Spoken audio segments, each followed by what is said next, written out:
In terms of women being in the technical field in the automotive space, when I started back in 1985, it was limited. I can definitely recall going into a meeting and being the only female sitting in the boardroom at the table. I have found out on one occasion, blatantly found out that I was being paid less than my associate, who was a man that was brought in after me, that had a lower degree, that didn't have the experience, and it was a significant difference. And I found out, and I took it right up to management, and I said, here's the situation, here's the actions that we're gonna take, and here's the results that I expect from you. And I was successful. There are some people who will just say, oh, well, you know, I'll just get my annual X% raise every year. Women tend to kind of hide. They need to stand up for themselves. When there's a situation like that, you need to go and have a voice. You can't get that voice if you're sitting in the back of the room at the back of the table. You have to have that seat at the table. You're the only one who's in charge of your career. You're the only one who can make a difference. And you're the only one that can fix that type of an issue. The pay disparity is there, it's real. I think it goes back to, like I said, how we raise our girls, right? We raise our girls to be nice. We expect our women to be the epitome of grace, the epitome of patience.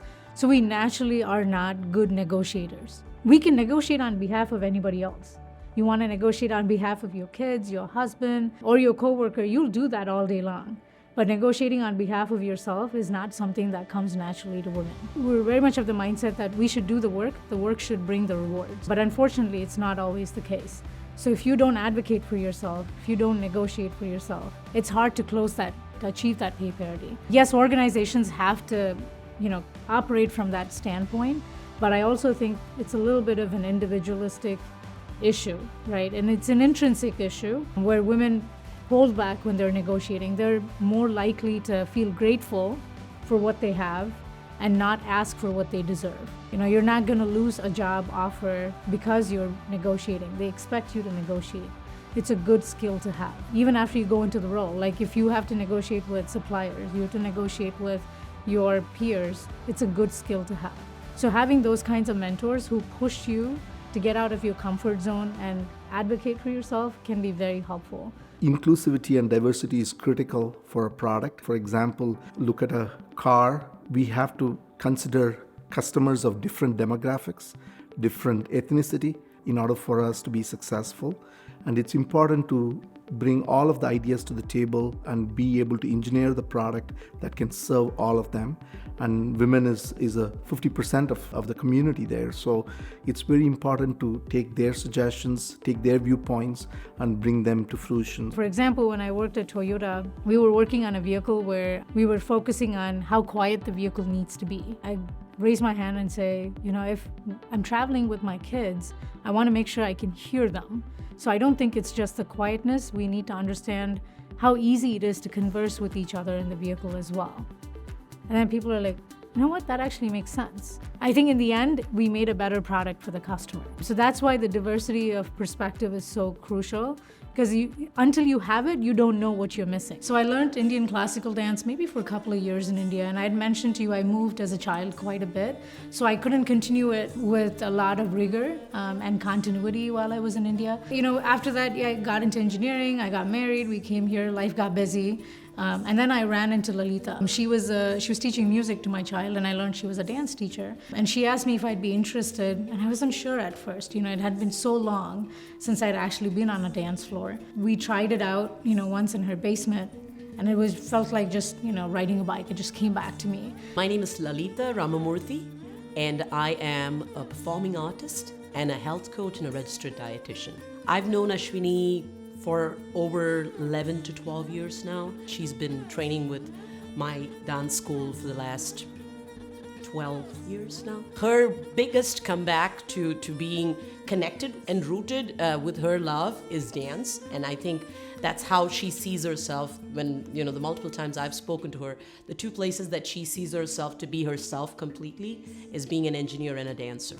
So it's a very spiritual experience for me. I feel like I have some sort of connection to another realm while I'm dancing. My dance and my work, those are two places where I am myself, right? I'm not Ravi's wife. I'm not my parents' daughter. I'm not my kid's mom. I am myself, and I'm being seen for what my talents are. So I find those two venues to be ways for me to showcase who I am and kind of establish my own individualistic identity that I probably can't do in other realms of my life. My name is Cheryl Thompson, and I live in Livonia, Michigan, and I'm the CEO and founder of CADIA, which is the Center for Automotive Diversity, Inclusion, and Advancement. Cheryl and I have known each other maybe for 5-6 years now. I was running the women's resource group at AWAF, and she was just getting started with CADIA at that time. So we would exchange notes on what struggles do we have when we're doing this sort of work and how do we overcome them. So it was a very professional relationship to begin with. She started off as a dishwasher in the Ford Motor Company's basement. And from there, she became a tool and die maker. And then she went into engineering school, got an MBA, and she's got to where she is. So CADIA has been in existence since 2017. Our mission is to double the number of diverse leaders in automotive by 2030. I had a long career at Ford Motor Company, 31 years in manufacturing engineering, a couple of years at a tier 1 supplier. So I had that lived experience of being the only in many rooms, and I didn't want anyone else to have that same experience. I think the challenges that women face as an engineer start in university and college.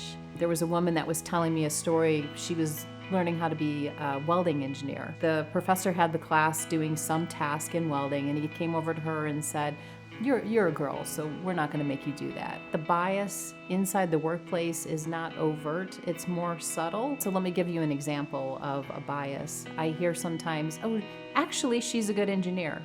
The word actually, why does that word have to be in front of she's a good engineer? Like it's a surprise she's a good engineer. What gets in the way is people assuming that women can't take on roles that have higher level of responsibilities, especially if it requires travel or if it requires relocating.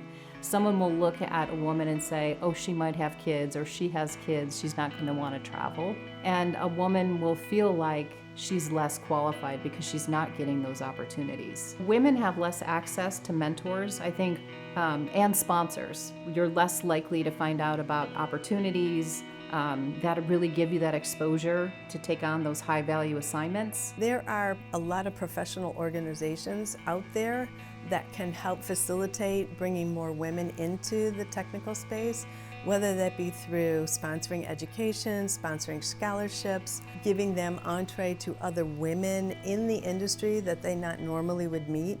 Some of the steps that I have personally taken in the past, I'll say 25 years, is participating and forming 501c3s to have women to be able to go to an organization and talk and meet one another.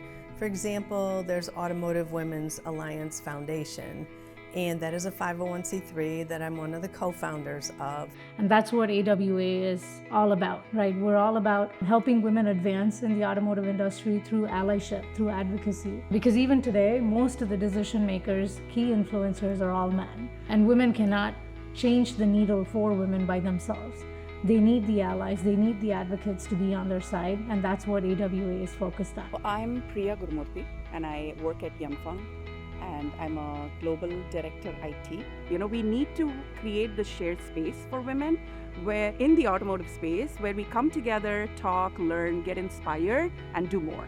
And also encouraging girls, to motivate them, inspire them to get into this career. Hey, it's not like a scary place or a scary thing to do where you have all non-women. We have this community where we can help you, sponsor you, coach you, guide you, and also mentor you to get where you want.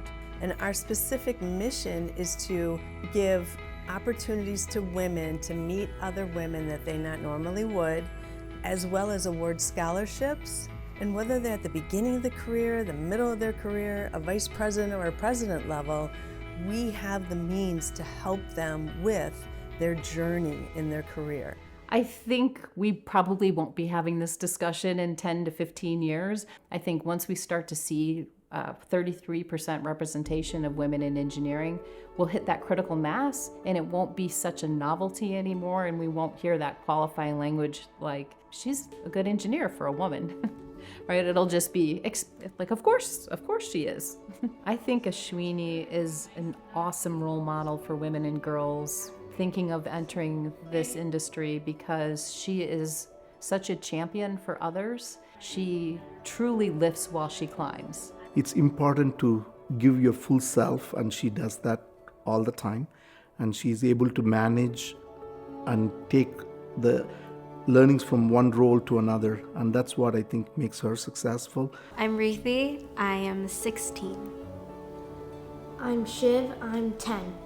My mom is honestly a superhero, and I say that not lightly because she not only is our mom, but she's an inspiration, honestly. As a woman in STEM and as a person who wants to pursue a STEM career, I think she's encouraged me and supported me through a lot of the decisions I've made in my life. She's like always that person who you can like know that you can count on, like always know that she'll be there for you. You will never have a doubt that she will not be on your side or won't help you with things when you need it. Anything she does it with full heart, 150%. She always puts everything, whether it be being our mom or being a good leader, she always puts everything she has into it.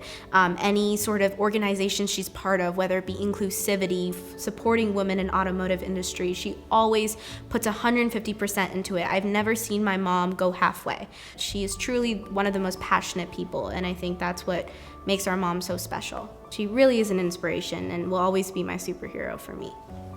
She has done very well taking those activities farther and farther every day, and I think it should help the generation, for example, my daughter and her generation and others benefit from those. I think, whether you're female, you're a minority, or you're not a minority, you're a white male, whoever you are, there'll be tons of situations, obstacles that everybody encounters in one way or the other.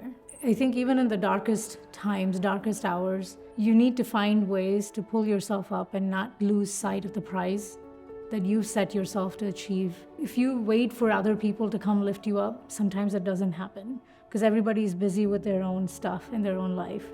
So you have to find the courage from within to lift yourself up.